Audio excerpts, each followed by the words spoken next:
This June, we're celebrating Pride Month, presented by Milwaukee Film's Genre Queer program. Join us for 4 weeks of special events and screenings, including returning favorites, stunning restorations, and mind-expanding features. Alongside our incredible lineup of films are some fun and insightful events, including community conversations. Celebrate the past, present, and future of LGBTQIA cinema. Tickets on sale now at mkefilm.org/Pride Month.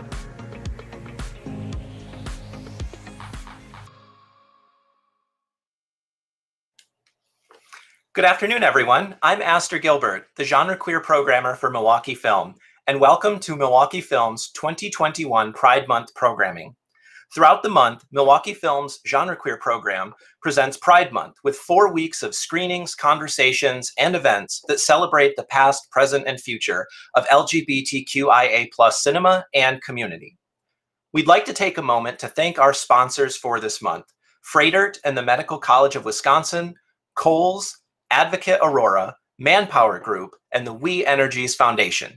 Thank you very much for your sponsorship. You can find 12 feature films and 1 shorts program available all month long through our virtual platform, as well as a slate of virtual events streaming live, like this one right now, or available to watch afterward on our YouTube and Facebook pages. To see more details, access films, and find an event schedule, head to mkefilm.org/pride. Or you can head over to the Milwaukee Film YouTube and Facebook pages to watch these events. Now, if you're watching live, throw a question or comment on the Facebook or YouTube page. Today's panel is about the queer cinema legacy of the pioneering filmmaker Arthur J. Bressan Jr. And as a reminder, we are showing 2 Arthur J. Bressan films as part of our Pride programming at Milwaukee Film, Passing Strangers from 1974 and Forbidden Letters from 1976. These films have been newly restored by the Bressan Project from its original film elements. And now I'm going to pass it over to our moderator, Carl Wagner, Senior Lecturer in the Department of Film, Video, Animation, and New Genres at the University of Wisconsin-Milwaukee. Hi, Carl. How you doing? Hey, Aster. Great. How are you doing? Good. Oh, I thought we were going to talk. Good afternoon, and thank you very much for Aster for letting me be a part of this discussion. And I realized that one moment, plug in my computer.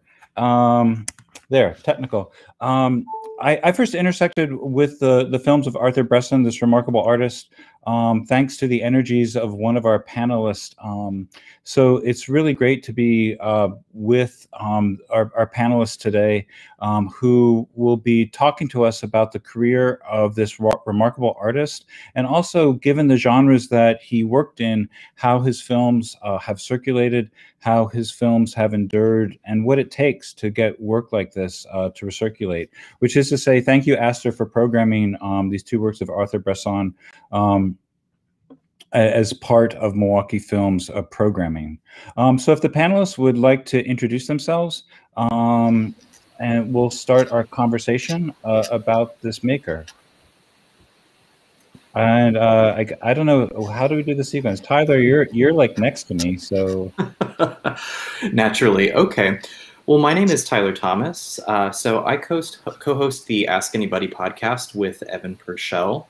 And as a result of that, I've become something of a budding queer film historian. I was first made aware of Evan's film, Ask Anybody, in 2019. We eventually met, and we found out that we had some similar interests. And about last year, when the pandemic was going strong, I asked him, if he'd want to do a podcast based on the films that he covered in his film, and he said yes, and it's just gone from there. Thank you, Tyler. Evan. Hi there, I'm Evan Purcell. I am the creator of Ask Anybody, the Instagram, the film, and then the co-creator of the podcast with Tyler. I'm a queer film historian, and I suppose now archivist, because that's how I was introduced in New York the other day. And I'm also working on producing features, bonus features for the upcoming Arthur Bressan Blu-ray. So that's my connection. And Jenny? Evan, I love the way that you are beginning to embrace the archivist title. I'm Jenny Olson, queer film historian and archivist, and filmmaker, and various other things, and co-founder of the Bressan Project, dedicated to the restoration and re-release of the films of Arthur J. Bressan Jr. Evan in particular has been, I mean, you guys, your podcast is so fantastic. Everybody has to go check it out. But Evan you've been so invaluable to the Bressan Project in so many ways, and so knowledgeable, and I'm so excited to talk to you about this. And I mean, I've been doing research and dealing with Arthur's papers and films for many years, and yet I continue to learn new things from you about Arthur and his work, and so excited to be here and have this conversation. Thank you.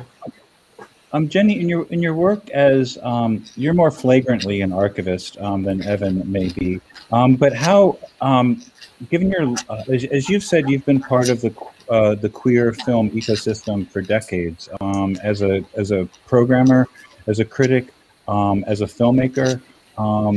So how, like, did you get to the Bressan papers? Like, how does, I guess we talk about origin stories these days. Like, how did you meet this material?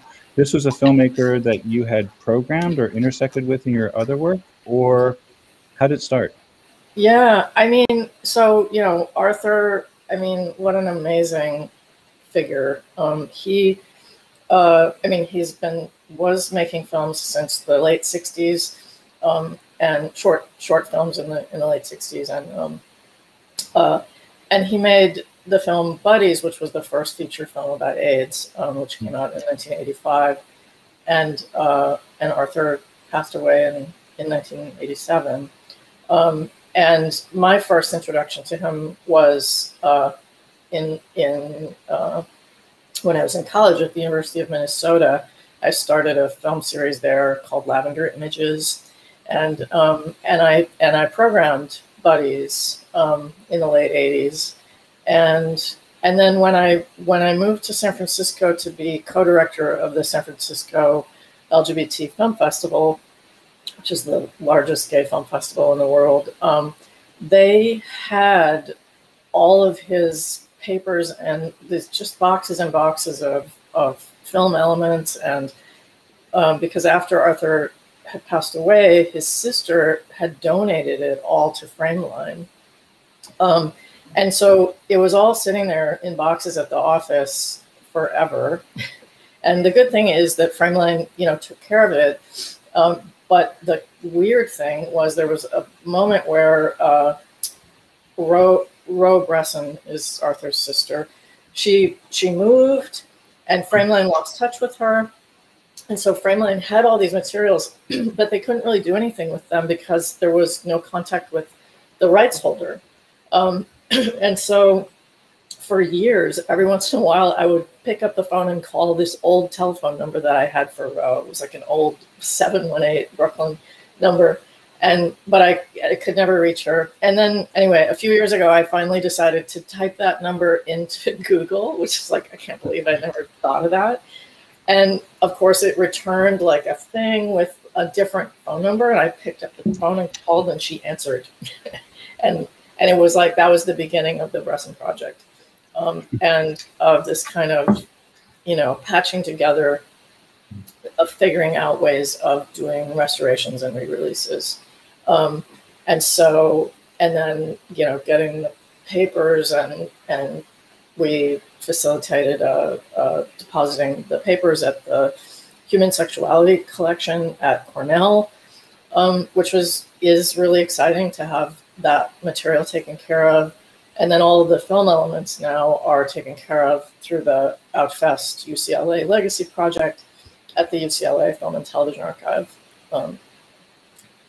Anyway, so much to talk about there, but that's the long answer. Yeah. Well, it's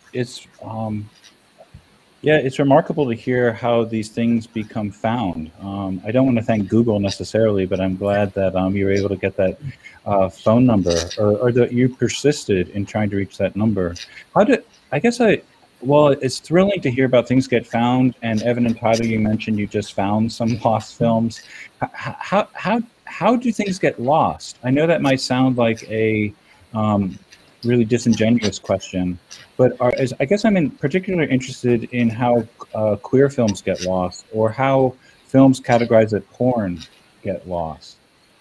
Well, I mean, Evan can say a little more about it, but I will just say, you know, personally, just as a filmmaker, I mean, it's crazy. Like, as a filmmaker and an archivist who, like, I know everything about how important it is to label things and put them into good places and just take good care of them and have good systems. And it's really hard. It's hard enough to make them. And then, and I mean, in the case of, you know, older films, well, especially films that were made on film, there are labs involved, labs and distributors, and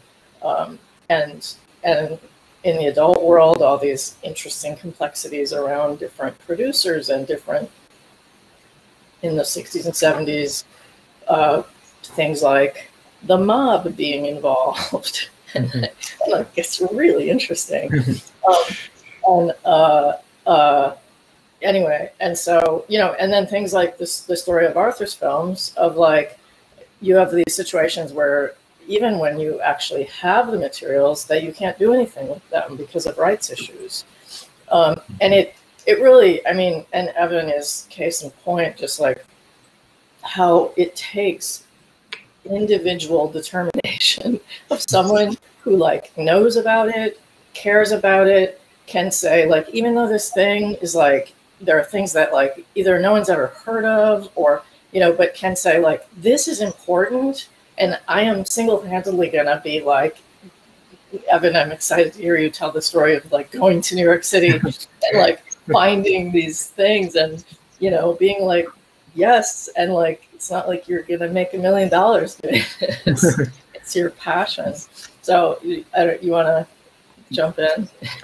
Yeah, I mean, when we talk about the adult world, we're talking about an entire industry whose films are seen as being disposable.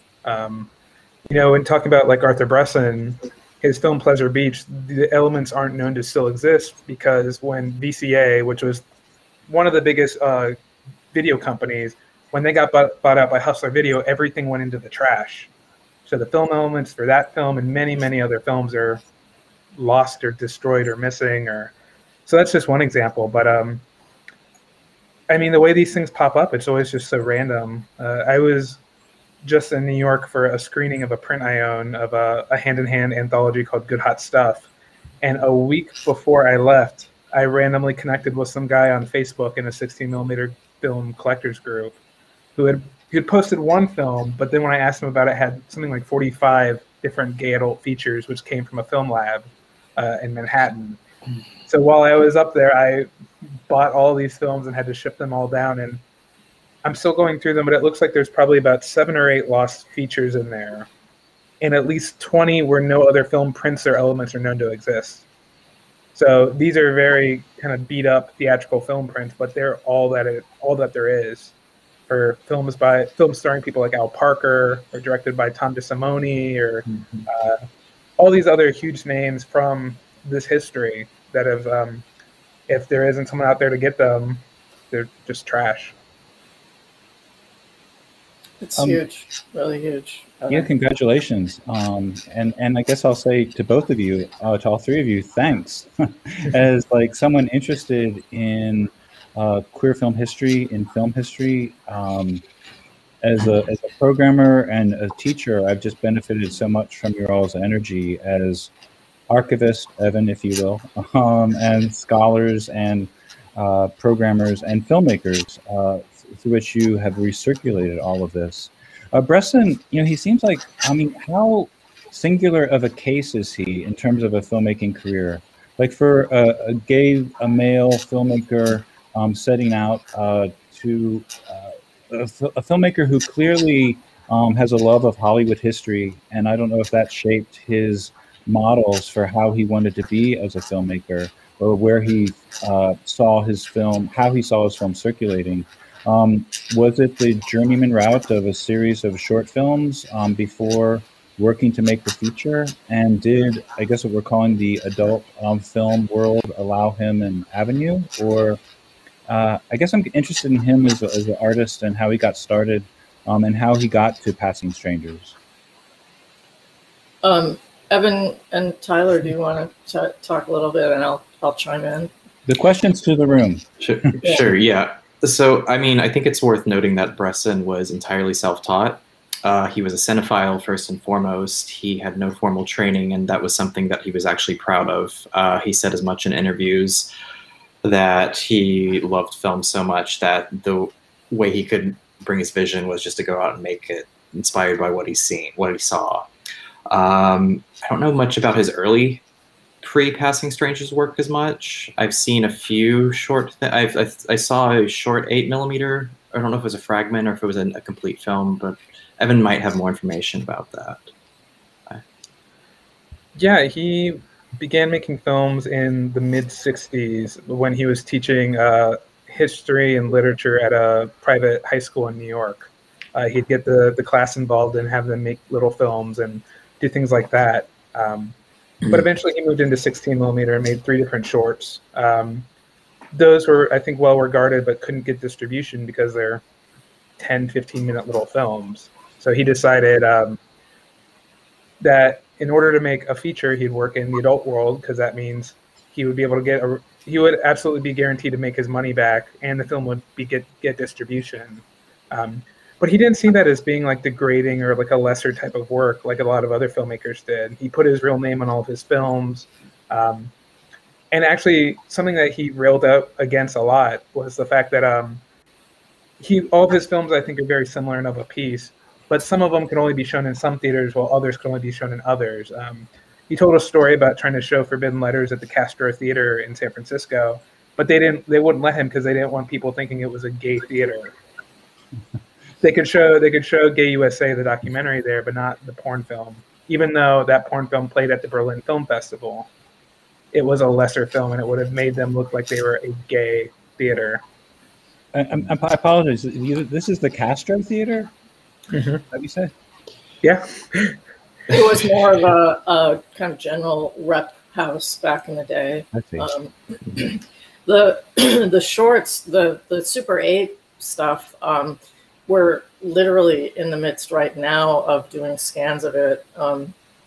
And I think there's maybe 8 reels, and we've done 3.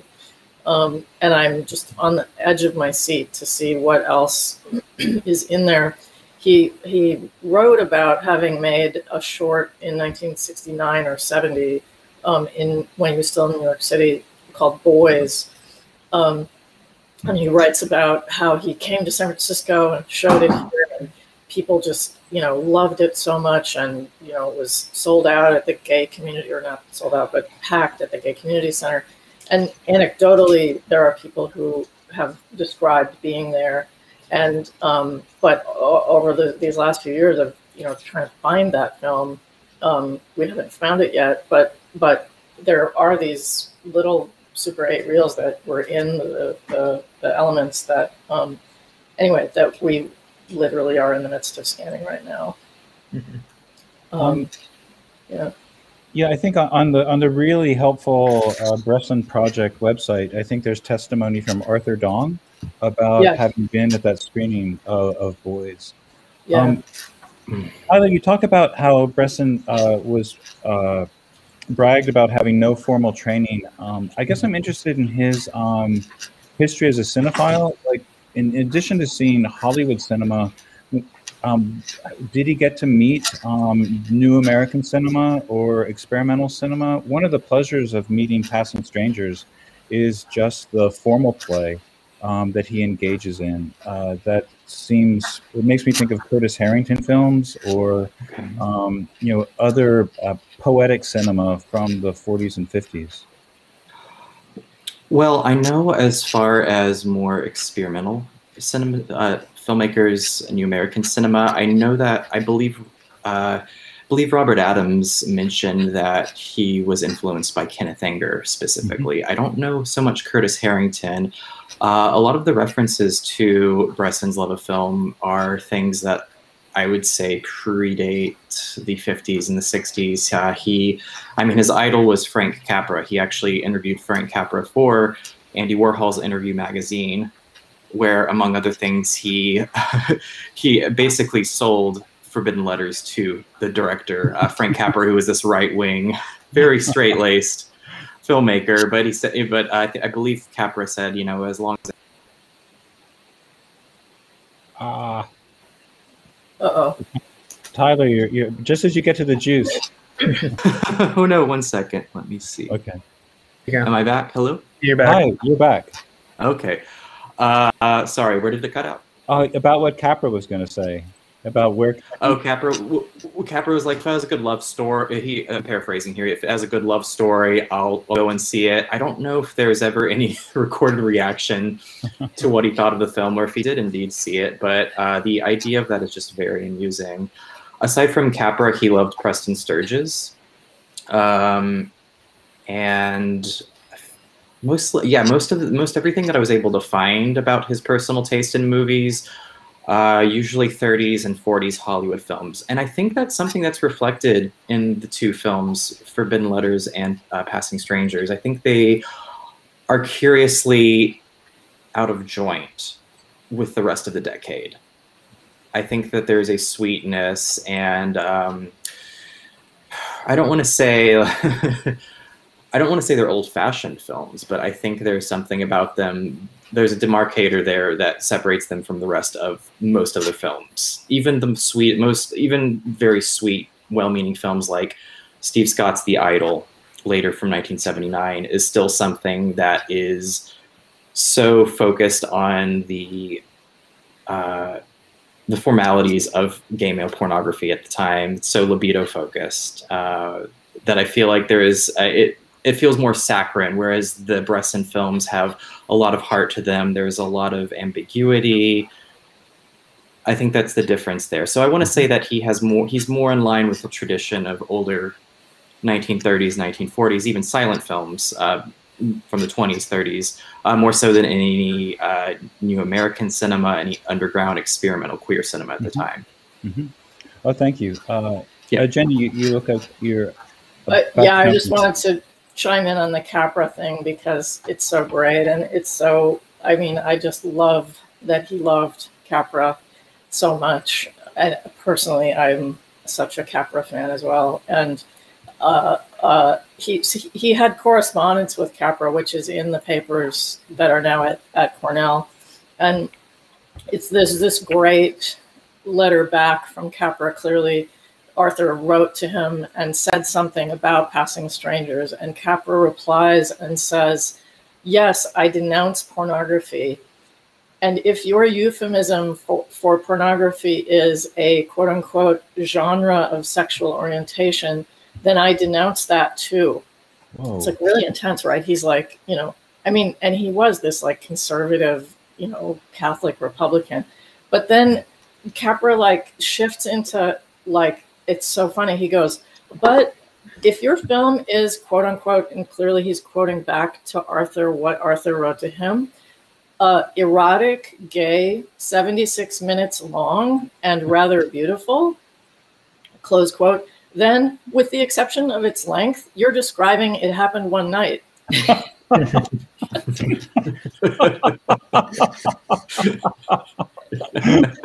It's so great. He goes on, it's like a 2-page letter, and where he's clearly conveying his disapproval of homosexuality, but then also just kind of chuckling of one filmmaker to another. He knew what the word gay meant, right? Yeah, okay. It's very clear. Very clear. Gosh, it's too bad they couldn't get that on the poster. There is that. I guess about the sweetness you're talking about, Tyler. How much, looking at it from decades later, the sweetness, how much of it is connected with gay liberation politics, or just the sort of a Walt Whitman idealized sense of gay male sexuality? Is that like, so is the sweetness like coming from the moviness of it, or is it also part of what he understands as his politics? Well, I think one thing to make very clear is that Artie clearly liked sex. I think that that gay male sexual expression was something that was central and foremost to especially these two films, and also his later pornographic work in the 80s and Buddies as well. Buddies, there are, you know, in the midst of the AIDS crisis, sex isn't something that is swept under the rug. So I think that, I mean, he had no pretensions. I think he knew that he wanted to make films with erotic content in it. So I don't think, I guess the one thing that I find very refreshing about his film in the sense of gay politics is that they're not necessarily, it's not necessarily a respectability politics. On one hand, I think he wanted to show, I do think that these are very political films in the sense that they are showing normal, loving, tender depictions between men that don't really end badly. You know, something like Forbidden Letters, the ending is ambiguous, but it's still something that nobody dies. He's released from prison. So I think for him, it was very central to make these films as a political statement to show that we are normal, but we also do like to have sex. We are sexual beings, and I don't think he wanted to shy away from that. There's lots of documentaries from the 70s where they try to show homosexual couples, both gay, lesbian, in more natural settings, and we do see a bit of that with Forbidden Letters. I mean, it is of note that the two characters in that meet in San Francisco and lands on Angel Island in this very idyllic, beautiful setting by the sea. But I think that but again, these films are not, they don't shy away from showing sex between two men. And I think that is something. So I think on one hand, I think he is trying to make very political statements, but it's also like he wants to show that sex and that gay male love is a natural, well, it's not natural. It's a, I mean, it's something that is, that it's something that love between two men is something that is to be celebrated, that it is to be exalted. I think the Whitman quote that he uses in Passing Strangers is that coming to life, basically. Well, and he also, you know, the shooting at Gay Pride, you know, I think it conveys a lot of his sense of politics and his work. And then, I mean, obviously, then he does, you know, in between these two films, make Gay USA, shooting, you know, at Gay Freedom Day in 1977 in San Francisco. And I think his sense of, you know, gay movement politics comes through also in Buddies narratively, that you have this, you know, one character who is very much of the movement and this other, you know, more apolitical gay character who is kind of, you know, he uses it as this great, you know, as a kind of fulcrum of the story of like that the apolitical gay guy is politicized by the other character. I mean, it's worth noting too that the tagline for Gay USA was the politics of celebration. So it's not just look how fun Pride is. It's there's a deeper meaning behind it. Yeah. It's also notable that he had an intersectional gay politics that, you know, was not always the case at the time, and that like Gay USA, you know, is very. I mean, it's mostly, you know, kind of white, gay, cis men, but it does bring in, you know, more of a diversity of representations than, you know, than it might have. Yeah, among the things I love about Passing Strangers is that it does offer, I was going to call it an instruction manual, but maybe a blueprint for like how a lonely, closeted gay teenager can meet the gay world. I think that's what the character says in their letter, that they're trying to, how do I enter the gay world? and we see the efforts made by going to adult bookstores and theaters. But the end of the film, suggests, well, this is another way to enter the gay world by joining the Gay Freedom Day parade. Like being part of a community. So it's interesting that we have the parade, but then they go off together. Like I like the fact that we have the parade as an option and as like a celebration, in color, not in black and white, and then they continue off to their, their coupledom. But so so just the I love the trajectory of the film, in terms of how it.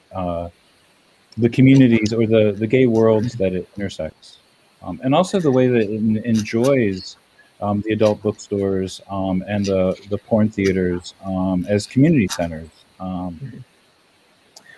And I mean, that actual ending is so lyrical too, where they start drifting apart and then come back together at the very end. Yeah. But that's what you're saying is something that people were picking up on the time too. When the film was reviewed by The Advocate, they said that this is basically a manual for where to go to when you go take your trip to San Francisco. Well, some of the gay films from that era are like that too. They show off the place which they were shot and the locations and the bars and the bathhouses and the movie theaters and the this and the that. Well, yeah, and this is something your film also taught me, Evan, is the value of these films. Among the values of these films is the artifactual quality, the documentary quality, like getting to see the Halloween celebration in the Castro, in Forbidden Letters, for instance, just to meet those milieux and all their vibrancy. It's actually in, it's in North Beach, that particular. That's okay though.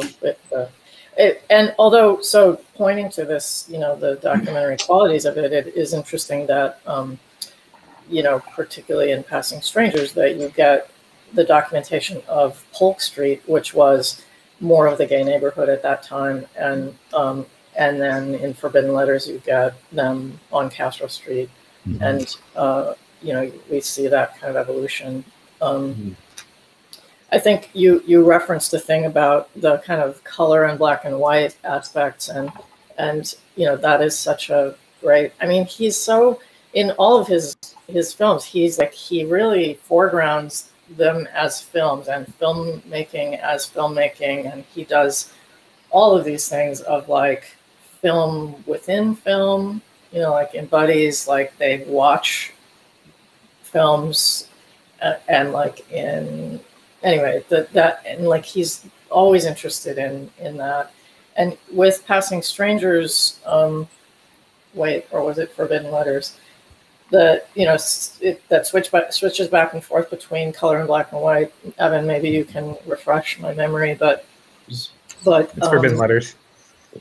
Okay, so Forbidden Letters, when we did the scan. So actually, just to say, the patron saint of this whole project is Joe Rubin at Vinegar Syndrome.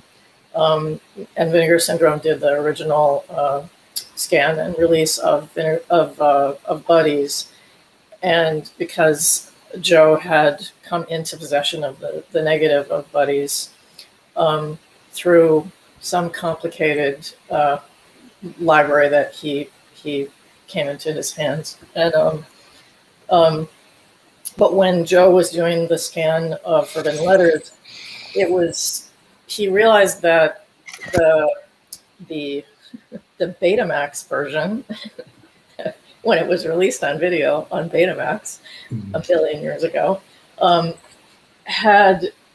scan had been, I don't know, whoever did the scan was just like, I think it was that they put like, okay, the first part's in black and white and the second part's in color.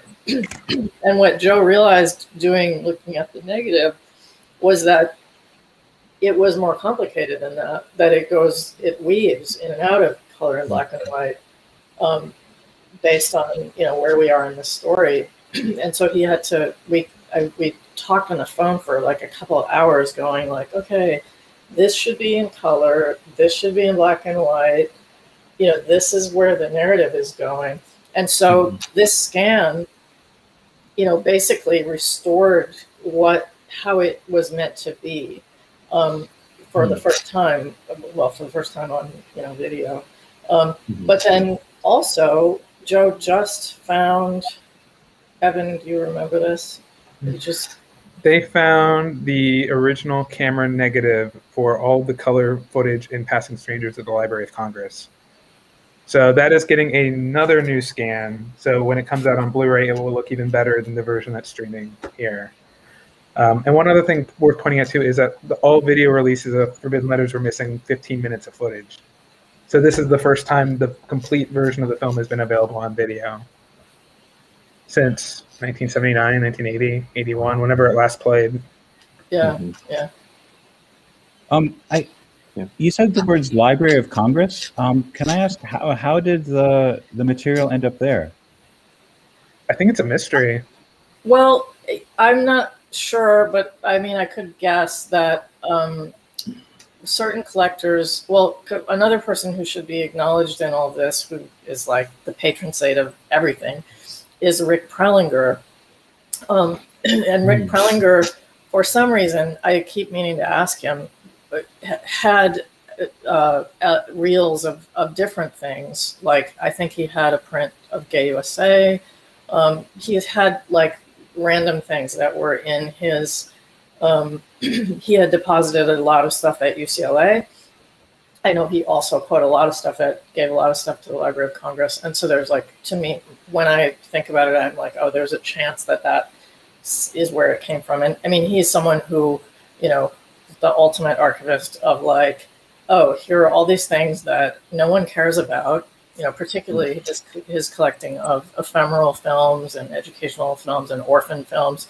And, that are just really would be in the garbage if not for him, and that he was like, no, I'm saving all these things and they're valuable. And I think that's true of, it's something in the blood of the archivist, like knowing like, if people think it's unimportant, actually that's what needs to be saved. And I think, I feel like that's always been my instinct. And one of my other, whatever specialties is trailers, 35 millimeter trailers, which also were things that were chucked, and which I collected, hundreds of in the 80s and 90s. And it turns out they're important. I guess if I wondered about Library of Congress, I guess I'm just wondering about the timing of the recirculation or the restoration of these works.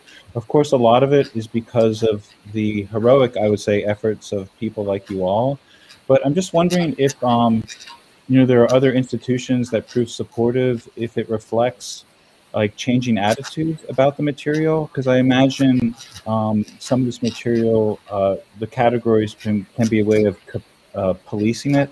And so that's why I was struck by, I don't know enough about the films that have been put in the National Registry to know the list, to know the degree to which films that have been seen of, I'm using gingerly language, like of such a nature, that I guess I'm just wondering about the timing of these things are circulating. A lot of it sounds possible thanks to Facebook and Google and the technologies that allow things to be rediscovered or word to get out. But I guess I'm just wondering about if there's attitudes or in shifting attitudes involved in that facilitates the recirculation of some work. I will say, since you bring it up, like it's been a wonderful thing that UCLA has, and the Outfast UCLA Legacy Project, specifically that partnership, has not, shied away from collecting adult work, and that has been a really good thing. I do think that the historical value of these things is there's more awareness or ability to see that in recent times. I think that, again, it really is, a handful of people and entities that, have decided like this material is important and valuable, and even if it's not going to make us, you know, rich, we're going to figure out a way to do this. So one of the entities that I've worked with a lot is Pink Label, pinklabel.tv, which is a queer-owned, you know, streaming platform based here in San Francisco. And they specifically are dedicated to queer-made queer work. And then they actually enlisted me to help with their classics line. And they were interested in investing in the restorations. And so like they actually single-handedly restored all of this early lesbian-made lesbian porn from the 80s. Just, you know, put out the money to do the restorations with partnered with UCLA. You know, I hope have now made their money back. And companies like Vinegar Syndrome and Altered Innocence. And, you know, yeah, but it really is people who, you know, are like, this is important. Yeah, there was just a big feature in XBiz, an adult industry publication, about this exact thing, you know, companies being willing to invest in classic work, and especially these new scans, you know, where you have, I mean, they're like new films. I mean, looking at the old scans of Passing Strangers and Forbidden Letters and Gay USA and Buddies, for that matter, you know, they're so bad. They look horrible. And like the new scans are like, I mean, they really just look like different films. They're so gorgeous. It's always interesting when one of these films does get restored, or if you're able to see it on 16 millimeter, realizing, oh my God, this actually looks like a movie. Yeah. This is supposed to look like a movie. Yeah, yeah. Yeah, these films that Milwaukee Film is streaming are just gorgeous. Yeah, I mean, people should be checking out the cinematography, you know, just to meet how films used to look. And yeah, they're stunning films. One other thing to say on this topic of, you know, adult, whatever, institutions connected to adult stuff that's interesting in this moment is the Fred Halstead films that have just been restored, and which have been at the Museum of Modern Art for many, many years, like collected by the Museum of Modern Art, and that are in the midst of being released right now by Altered Innocence. Evan, do you want to say more about that? Yeah, MoMA's had prints of 3 of Halstead's films since the mid-'70s when he donated them. And I don't think they ever really advertised that they had them, nor did they ever do screenings of them or anything like that. And just the fact that they're finally being restored is really, I mean, really exciting. I mean, for me personally, it's the same level of excitement as the Bressan project. Halstead's third feature, Sex Tool, which was the very first gay adult film to be shot in 35 millimeter, has never had a really good video release. The one release I got in the 80s was cut and just looked abysmal. It was one of the worst transfers I've ever seen in my life.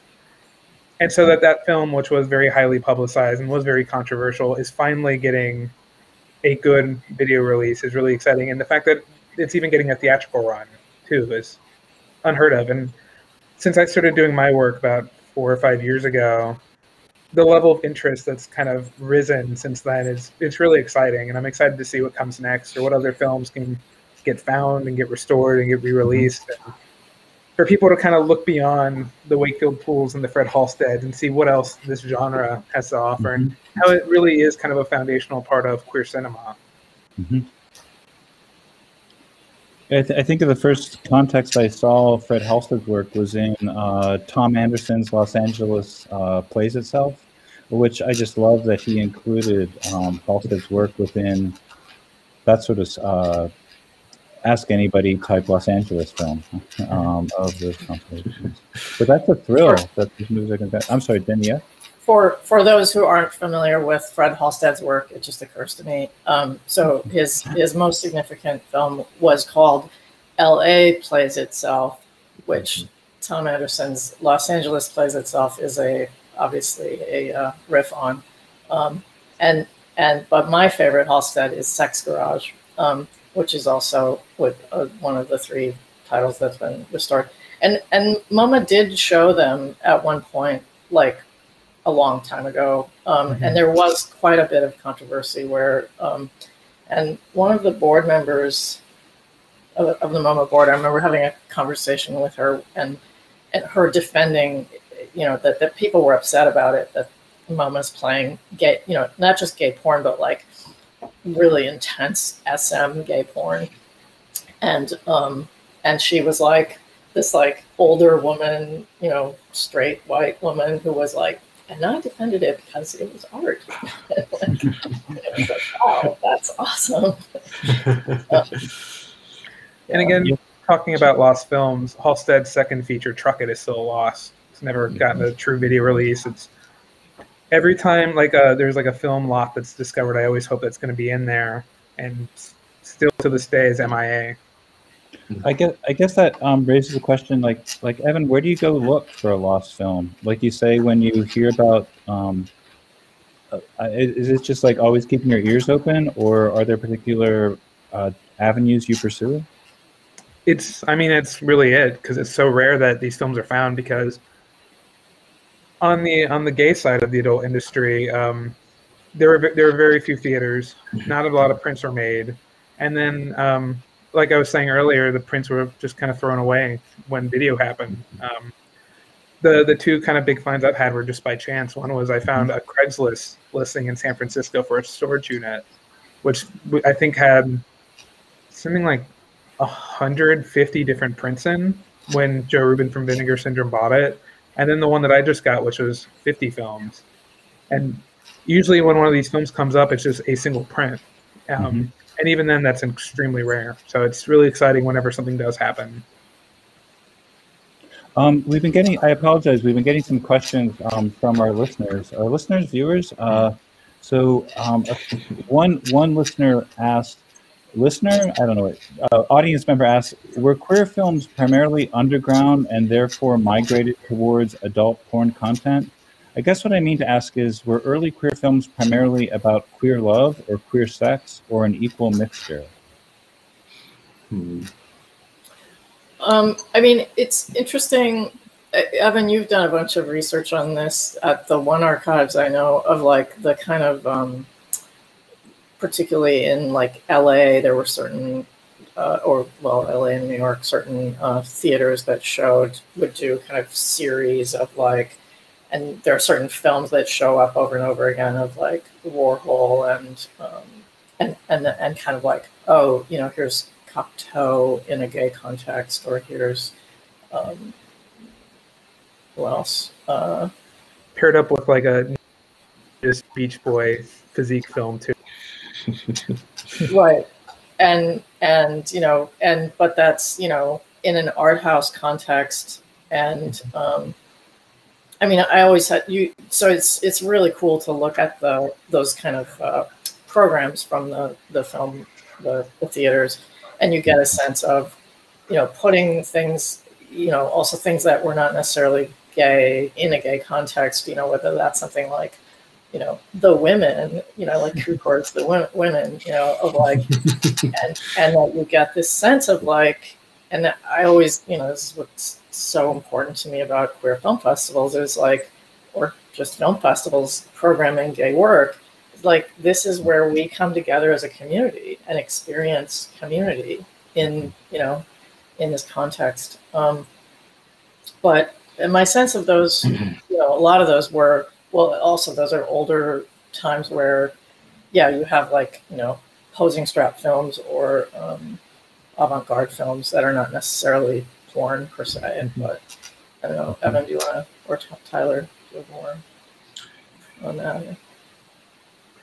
It's worth saying too that these are the films that kind of pushed the boundaries more and more towards the legalization of this type of content being shown.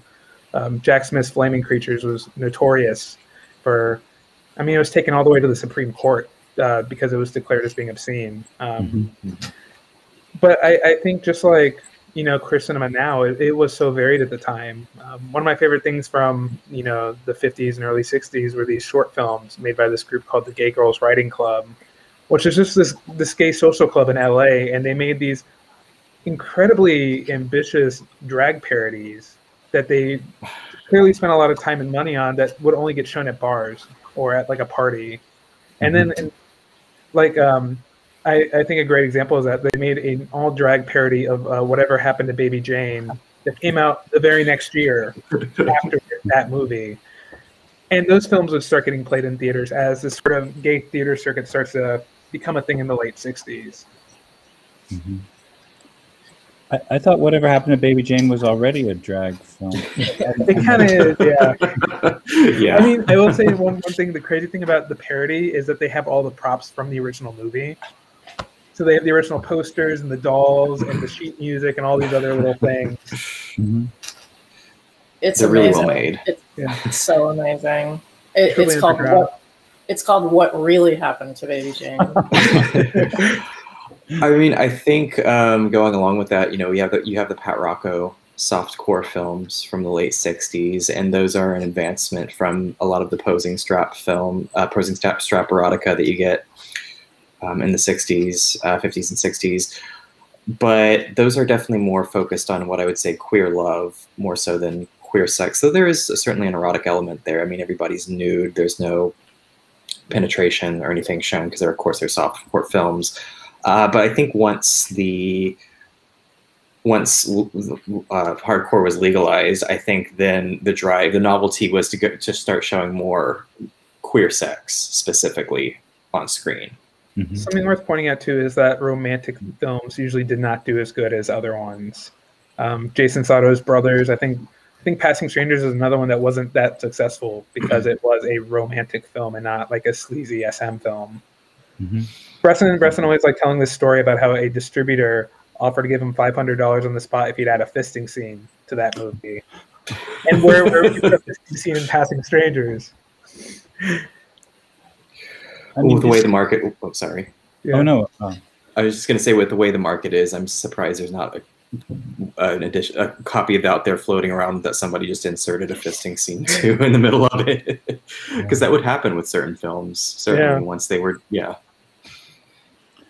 I was going to say, thinking about these contexts and how the genres intersected, one of the things I appreciate so much about the Ask Anybody Instagram account is the generous quoting from the reviews at the time, and just the critics or the people who are reviewing these films, you know, they often read, you know, like they're reviewing them like they're a real movie, you know, where their point of reference is Hollywood cinema or the history of cinema, and it's just the idea that these were movies to be reviewed is one of the things I appreciate about what you circulate. I think also about thinking about circulation, it's striking to me that I can watch Pink Narcissus on the Criterion channel at the moment, and also the Curtis Harrington shorts, and even William Friedkin's Cruising is up there at a moment. So I don't know if I guess and then part of me wonders about protecting marginal status. I don't know if that makes any sense about the idea of these are queer films. These are films for us. What does it mean when they become co-opted, or like how do you enter the canon and still retain your outrageousness? I don't know if I really think that's an issue, but you know, thinking about the Girls Writing Club and thinking about John Waters and Divine, you know, making on-the-spot movies about the Kennedy assassination or Diane Winkletter's death. I guess I'm just wondering about being outside. I think about so. the posters behind you, Evan. Yeah. I think that's kind of like an ongoing thing in queer history, though. If you go back and watch Word Is Out, I think it's Pat Bond who says that she liked it better when it was more underground. Now it's cool that you can go to a lesbian bar, go to this bar, go to that bar, hook up with people, but the fun is lost. And I think that's kind of part of the thing with some of these films getting co-opted by wider audiences.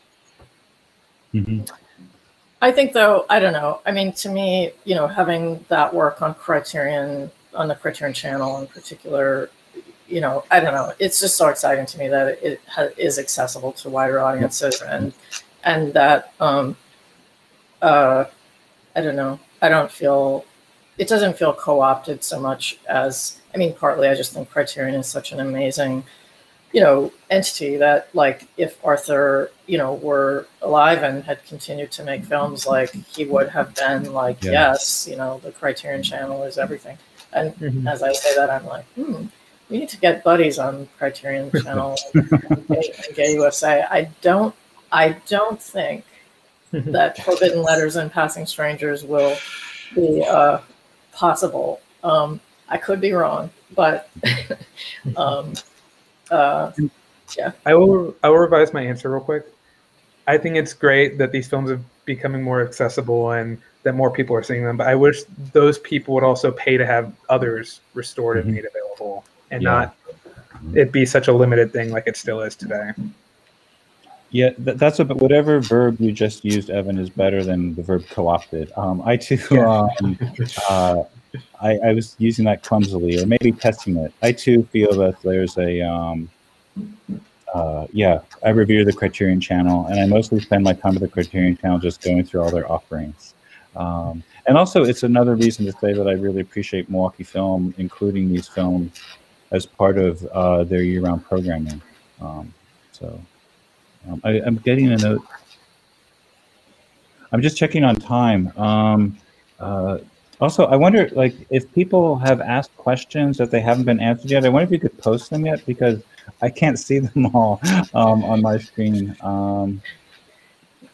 Carl, I love how your clock in the background is stuck on I appreciate that. Maybe I'm testifying that I'm speaking from the basement of a state university, and that may reflect, I don't know, a budget time. I see a question here. What actually qualifies a film as a queer film? Is it the content of the film, the producer or director is queer, or other? Always a good question, and always a tough one to answer. I mean, I don't know. In all of my hats, like, I think there are different answers to that film, to that question. And although I guess the main one to me is that it's a queer filmmaker, and that there are. Well, this is a bit of an aside, but like Sue Friedrich made a film called First Comes Love that was this like footage of straight weddings, and it caused a near riot at the Toronto Film Festival. People were so upset of like, why is this in a queer shorts program, that this queer filmmaker shot all this footage of straight weddings. Like, people were so upset to see it. This was not even that long ago. This is in the like early 90s, I think. And and in the end, the concluding point of it is, gay people can't get married, and like, it was a queer film. Actually, I programmed it at Frameline in the early 90s, and people were less upset because I contextualized it. But anyway, that's my favorite example of a queer film. So you were saying that you were in the position where you had to queer a queer film? Is that what, if I provide that context? Well, it's interesting, as one curator to another, right? That like what, how you frame something helps the audience to understand it. And especially with experimental work, to kind of give it a little bit of context so that the audience is like, oh, okay, I understand as I'm watching this, not being like, why is this straight wedding footage? Like, I'm upset about this. Like, I always love it when curators perform resistant audience members. So thank you for that. But also, I think, Jenny, of your valuable recirculation of dykesploitation films, or like understanding the genre of dykesploitation, of films that were made you know, not by, is this right? Not by queer makers and for Right. straight audiences. Straight but men even, yeah. straight Like men. That Tender Touch or, yeah. Chained Girls. What's that? Chained Girls. Chained Girls, oh my God. Yeah, That Tender Touch though, I have a 35mm print of, and did a news scan of that years ago, and then, you know, on the one hand, it's this horrible film, like it's, you know, the worst, you know, it's made for a straight male audience in 1969, and you know, not a positive portrayal by any means, but in the context of a queer film festival, it is like this great, wonderful experience to watch together and laugh and, you know, be like, oh wow, that's what, you know, was like, or that's what, you know, that time was like. Yeah, I love the agency of audiences being able to make a film queer or claim it as queer. Museum of Modern Art recently invited Samuel Delaney to present a program of films, which was a really interesting roster of, I just assumed his queer canon. I don't think he called it as that, but you know, King Kong was included. Peter Jackson's King Kong was included within his program. One of our commenters just wanted to make sure we understood that Criterion grew out of Janus Films that was created by a gay couple. Just thought I'd get that in here. I'm not sure if everyone can see the questions. We are at our limit. I should see what our host is. By limit, I mean time, not brain capacity. But I just wondering if there's any parting comments our guests would like to make about Bressan, or something that we haven't mentioned about Bressan. I have a question. But did he write? Did he publish? Did he ever? There's something so. Given the quality of the voiceover in both of the films, there's a suggestion that he had aspirations towards novels, or no. Well, he wrote a lot of scripts that are in his papers, and you know, other films that he tried to get made that didn't get made. He wrote a play that's in his papers, but I don't know of other writing. There's that unpublished novelization of Buddies, but I'm not sure if that's something he wrote or someone else did. Yeah, no, he wrote it. And actually, it is really interesting reading that. There is something else like that, where that's kind of more of almost a novelization of some of the other films, where you get a sense of, his writing, but not that was published. Well, I definitely would, you know, encourage folks to check out the Bressan Project on, you know, Twitter and Facebook, and the website, which is a complicated URL, but if you Google the Bressan Project, it'll come up. And, you know, just like follow us to keep up to date. Like, there really are new developments every couple of months, it seems. Jenny, we have a repeated question asking if Robert Adams is involved with the Bressan Project. Oh yeah, actually, Evan, Evan, you've like found so many things and people, and like Evan just, you know, found Robert Adams, and he's definitely involved. Do you want to say a little bit, Evan? Yeah, I think it's worth pointing out that he's from Milwaukee, and that's the connection. But he lives here in Austin now, and Tyler and I interviewed him a few weeks ago for the upcoming Blu-ray, so he's involved with that. Yes, very much so. And just to say, he's the star, the co-star of both films. Yeah. And that has been so cool to have him involved, and you know, his recollections, and yeah. Gosh, so cool. Yeah, and I can only endorse the Bressan Project website. It is such a resource, and it provides a directory with how you can gain access to where to watch each of the available films. And there's a lot of moving and rich collected anecdotes from and testimony. So yeah, be sure to check it out. And if you're not following Ask Anybody on Instagram, what are you following? It's just a regular delight and provocation to have that in one's feed. So yeah, it's such a thrill to be in the company of scholars who do such important work, or work that means something to me on a daily basis. So I really want to thank Evan and Tyler and Jenny for just being such enjoyable company. And, and the enjoyment comes from just you all do your you follow your passions so well that and we're all the better for it. So really, thank you. Okay, and the last thing to say is, Carl, that you yourself obviously have done the same thing in your work at Milwaukee LGBT Film Festival over the decades, and that it is one of the festivals that showcases older work, and so thank you.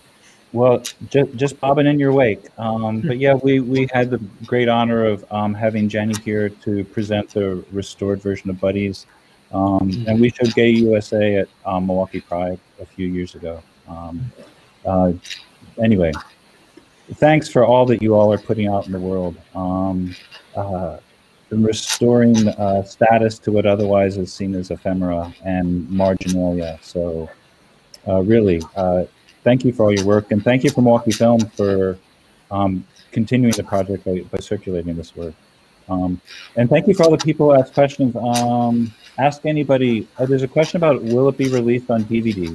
What's going on with the film? No comment. No comment. Okay, sorry. Didn't mean to end on anything sort of sour. It's the feds.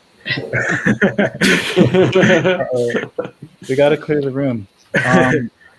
Again, thank you all so much for your time today, and thanks for Milwaukee Film for making this possible. Yeah, thank you guys. This has been really great. Thank you so much. Film. Okay. Thank Bye, you. everyone. Bye. Bye-bye. This June, we're celebrating Pride Month, presented by Milwaukee Film's Genre Queer program. Join us for 4 weeks of special events and screenings, including returning favorites, stunning restorations, and mind-expanding features. Alongside our incredible lineup of films are some fun and insightful events, including community conversations. Celebrate the past, present, and future of LGBTQIA cinema. Tickets on sale now at mkefilm.org/Pride Month.